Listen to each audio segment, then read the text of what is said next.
Best of R / Tales from Tech Support episode 122. Subscribe for Reddit videos daily. Hello Reddit, long time lurker, first time poster. English is not my main language. TLDR. In the end, and sorry for the long post, but I suck at resuming things. I work in a small company that sells refurbished PCs, among other services. I got a call from a customer that got his PC 3 weeks prior, and has called many times with issues or questions that have little to do with the hardware itself, but mostly with due to his configurations and choices. Because of my colleague has started to give some responses that are not so polite, but justified, and due to this, the customer requested that he does not receive support from him again, so this time was my turn. Me equals me. Hard tech equals wannabe hardware technician or customer. Me.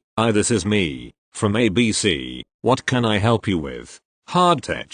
Hi, I'm a hardware technician in a professional school. The front audio connectors on the computer that you sold me don't work. Me. Okay, can you tell me in which port you are connecting the jack, and what type headphones you are using? I'm asking interrupts, but my explanation was valid, since the PC had one combo, headphone / mic port and a headphone port, and many people mistake them. Hard tech. I'm a hardware technician in a professional school, so I understand of computers. We can talk technically, and of course that I connected to the correct port. Me. Okay, and the audio volume is correct when you connected since the drivers use different volumes for both front and rear jacks? Hard tech. Yes, the volume is okay. Me. And if you connect to the rear jack, it works correctly? Hard tech. Yes, they work correctly. Me. I doubt the answers, but what can I do? Okay, since this brand has showed some issues with drivers for this OS version, have you tried accessing the brand website and download an older driver version? Hard tech. No, where can I do that? Me. You can go to the brand website and search for Pro PC 6000 SCC. Hard tech. Where can I search that? I can't find the search bar. Me. Hardware tech then Google it, it should be the first result. Hard tech. I'm using Google Chrome. I'm a hardware technician. We can talk more technically. Me. Internally, if you are a technician, why are you having so much trouble following simple tasks? Not Google Chrome, Google search engine. Hard tech. Oh, okay, found it, but it doesn't show any drivers available. Me. As I told you, please select an older version to download. Hard tech. How do I do that? I'm a hardware technician. We can talk more technically. Me. Muting phone. Foo. You will set 2 links, one with OS selection and one for the version. Please select old OS and old version. Hard tech. Okay, it shows up. Should I download it? Me. No. Eat it. Yes. Download it please. Hard tech. It has finished downloading. Should I install it? Me. No. Cook it with potatoes. Yes, please. And restart the machine after. Hard tech. Okay, will this take long? Me. Should be fast. 2 or 3 minutes. BTW. I need to place you on hold for a second. I need to attend the door. Is it okay? I didn't, but I needed a break to bash my head on the table. Hard tech. Okay. After 2 minutes of deep breathing and a few hits on the table. Me. Sorry for the wait. Did it install? Hard tech. I think so. I restarted the computer on the last install panel. Me. And is the sound working? Hard tech. No, but you see, I'm an hardware technician on a school. We can talk more technically. Me. Well, the only option is if you are the machine to us, so that we can look. We can have a pickup scheduled for tomorrow. Hard tech. And that will take how long? Me. 5 business day, minimum. 1 day for the pickup, 1 for it to be delivered to us, 1 for analysis and fix, 1 for sending, and another for it to be delivered to us. Hard tech. That won't do. I need it tomorrow and in 3 days again. Me. Okay, you can come to our facilities and deliver it in hand. Hard tech. That won't do as well. I live on another city, and I don't have a car. Me. Well, can't you use the rear audio for now, and send it after? Hard tech. I am a hardware technician in school, and need the PC these days. Me, but can you use the rear audio? Hard tech. No, I need the front ones working. Me, so, how do you propose we do this? Hard tech. Don't know, can you come and fix it here? Me, no, we can't do that. Hard tech. You think if I reinstall OS, it may work? Me, sure, give it a go, and call us after. Hard tech. Okay, the key is on the machine, right? I can't find it. I only see one sticker on the side, with some numbers and letters, but no key. Me, screaming inside WTF. That's it. Hard tech. Oh, I was about to rip it. Me, please call us back, if it doesn't work. Good morning. Hard tech. Thanks. 2 hours later. Me, hi, this is me, from ABC. How can I help you? Hard tech. Hi, this is Hard tech. I am a hardware technician in a school. We can talk technically. Me, hi Hard tech. We talked this morning. Did the reinstall fix it? Hard tech. Yes, it did, but the computer is very slow. Me, well, that may be because of updates. Hard tech. Yes, tough so I powered it off. Do you think that the updates will be done when I power it on? Me, he did not just say that. You powered it off? The computer? Hard tech. Yes, the computer. Me, it won't install if it is powered off. Hard tech. Oh, so I should have just powered the screen off then? Will it install if the monitor is off? Me, OMG, this is not happening to me. Reddit, here I go. Yes, it will update with the screen off. Hard tech. Thanks, goodbye. TL. Doctor. Customer calls for tech support, claiming to be an hardware technician on a school, but can't do basic troubleshooting and doesn't even know the difference between googling something and using the browser, and thinks OS updates will install with the PC turned off. Thank you. Next. I am still weak at the knees while writing this. Please forgive any spelling and grammar errors. History. 3. 5 years ago I started working for company. They own multiple private schools around the world. I was given 2 schools to support. My first day at Site 1 was a horrifying learning experience. 2003 DC and a media drive that was literally an external HD plugged into a manager's computer. Over the years I have sent emails explaining, with links, just how truly awful these 2 things are. Supporting the server and media have been a bane. Over the last 2 years, company have been running a countrywide hardware upgrade. All staff and students got upgraded computers, tablets and laptops.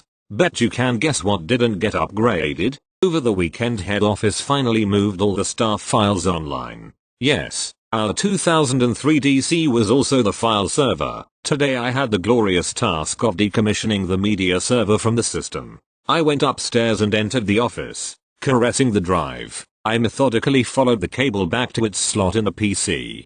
Carefully I slowly slid the USB cable out of the computer. A shudder passed through me as I felt the HDs spin themselves down under my palm. Reverently, I picked up the drive and gently wiped the dust from its cover. Then I shook the shit out of the bastard. It felt good. Thank you. Next. So last week I get a text message from one of my coworkers. I can't connect to the remote desktop server, it keeps saying my connection failed. So first things first, I have her send me a pic of the error. Sure enough, it's a connection error. I'm currently connected to the remote server she's trying to get to, so I know it's not a server problem. Next step for me is to log into TeamViewer and make sure her computer is even online. It shows offline, which confirms my suspicion that something is wrong on her end. The next bit of conversation over texts turns my hair grayer than it already is. Me, it looks like there's something wrong on your end. I don't see you online. You should call your ISP and find out if there's an outage in your area.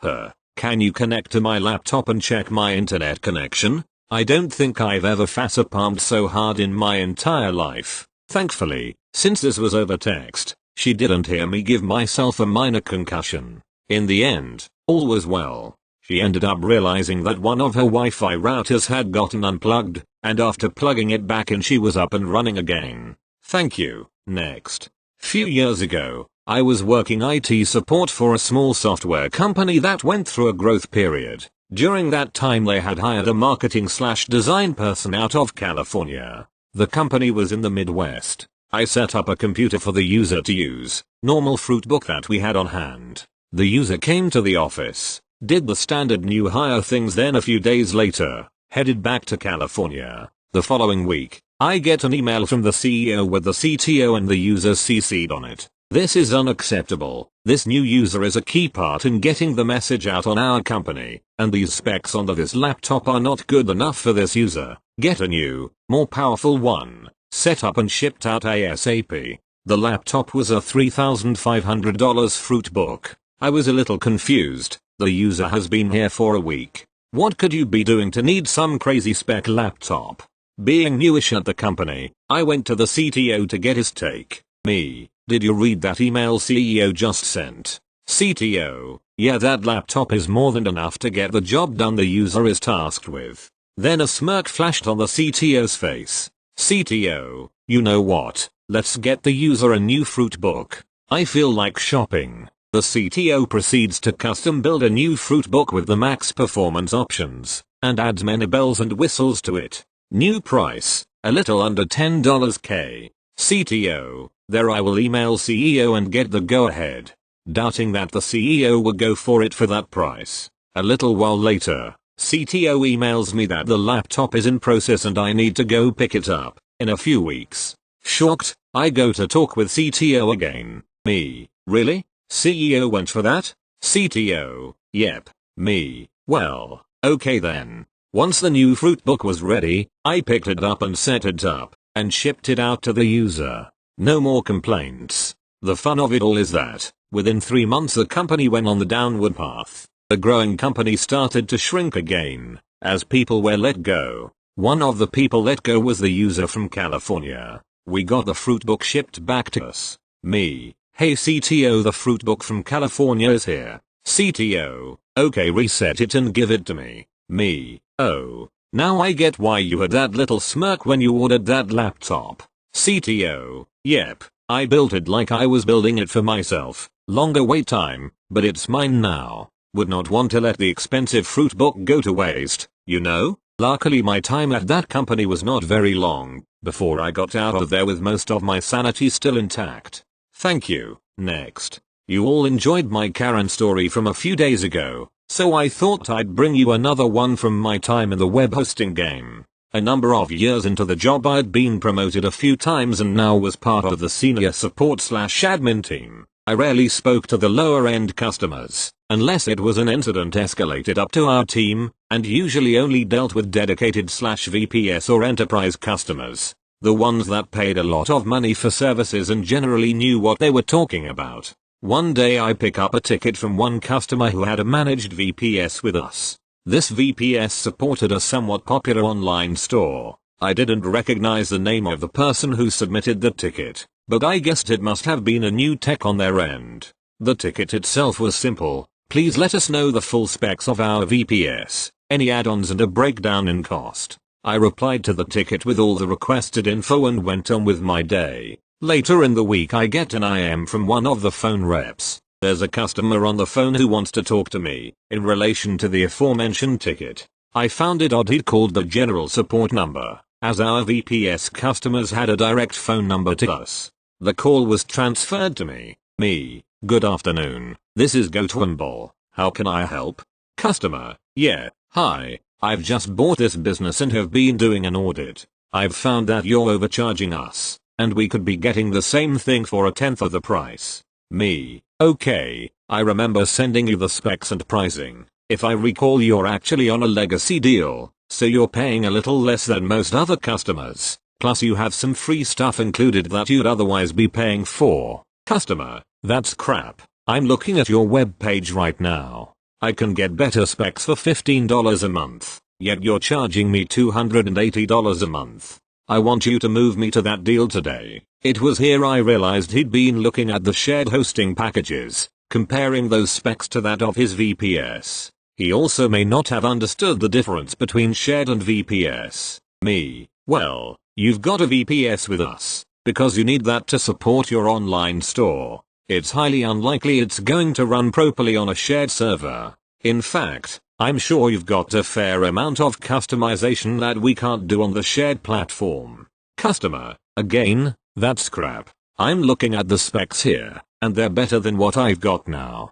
So if it runs on what I have now, it'll run on this. Move me to the $15 package. This went back and forth a few times, and he was adamant about moving to shared hosting. I managed to convince him that it would take a few days to organize, which he accepted. I then walked over to my boss. Hey, bossman, explained situation. Bossman, okay, we'll do what he wants. However, I'll take the ticket and get him to understand what he's doing, the risks and how it's not our problem if it shits the bed. Then you can migrate him over to shared. So bossman pens a lengthy ticket reply, to which customer writes back with yeah, whatever, do it. The next day I do a straight migration over to a shared server, do the other needfuls and switch his DNS over. I also shut down his VPS. I check his site and, as expected, it's not loading. It had taken maybe 3 minutes to hit max resources. It took him another 2 minutes to get on the phone to us. Again, he'd called the general support number, and because he now only had shared hosting and was no longer entitled to priority support, the phone rep refused to transfer him over to us. All up, his store was offline for about 3 days. In that time he'd managed to get through to some senior managers, who told us to turn on the VPS and switch over to that in the interim until they worked it all out. The customer was screaming for compensation and threatened to get lawyers involved. However, once management listened to the calls and read the ticket history, they told him there was no chance of that happening and he could fuck right off. A couple months after this he cancelled the VPS service with us, telling us he was moving to a more reliable company. I hope it worked out for him. Thank you. Next. To set the stage, this story happened in the 92 or 93 when I worked for a small software/hardware company specializing in dental office software. This was in the days before the modern laptop, and the solution our management had found for our sales force to do on-site demos was a computer all built into the keyboard. Picture a 3-inch thick metal keyboard with a VGA port. Our sales teams would ship this modern marvel of portable computing and a CRT monitor to wherever they were doing a demo, then go on site and hook it all up. I get a call from one of the owners to hurry to their office to help one of our salespeople who called with a problem. SP equals salesperson. Me equals me. What going on? SP. I'm on site and all set up, but when I turn it on I get a message that there is no boot device. Knowing that these wonderful portable computers had an IDE hard drive that instead of a cable connecting it to the MB sat next to the MB, and the pins that normally would be connected to cable were instead just pressed into a female connector, directly on the MB, and that the hard drive wasn't mounted as firmly as it should be. I guessed that the hard drive had moved and was no longer connected to the MB fully. This usually required me to open the case and press down on the drive to seat it properly, but I couldn't ask the salesperson to bust out a screwdriver and open the case. So I said, pick the computer up 6 inches off the desk and drop it. SP, you want me to do what? Pick it up and drop it. SP, that's what I thought I heard. I can't do that, the entire staff is sitting here watching. If you want it to work, pick it up and drop it. I hear a thud over the phone as they picked it up and dropped it on the desk, and a minute of silence. Then, SP, thank you, it is working now. Thank you. Next. About 10 years ago or so, I worked for a company that had some sites that were out of the country. We had one international location that was shutting down, which means we weren't paying for expensive network connectivity anymore. Don't remember if they had DSL, cable or what after their T1S were removed, but it was adequate. That is until we got an email from the operations manager for that site. He complained that their network connectivity was extremely slow and hindering getting work done. I passed this on to one of my guys to initially look at it. He was able to gain access to this manager's computer via whatever remote software we used at the time. About 5 minutes after I've passed this off, I get an IM from my guy asking me to come over to his computer and take a look at what he's found. What do I need to look at, I wonder? How can he need my help with just 5 minutes of troubleshooting done? Apparently, the operations manager didn't think that perhaps the P2P sharing of media I can't say the type, so we'll just call them videos, would slow the site's internet connection significantly. This manager had left for a bit as he knew we were on his computer and I didn't have a cell number to reach him. I asked for the keyboard and opened up Notepad on the ops manager's computer. My note was something like, "Are you fine killing me? We are doing no further troubleshooting while you are illegally sharing videos. Give me a call."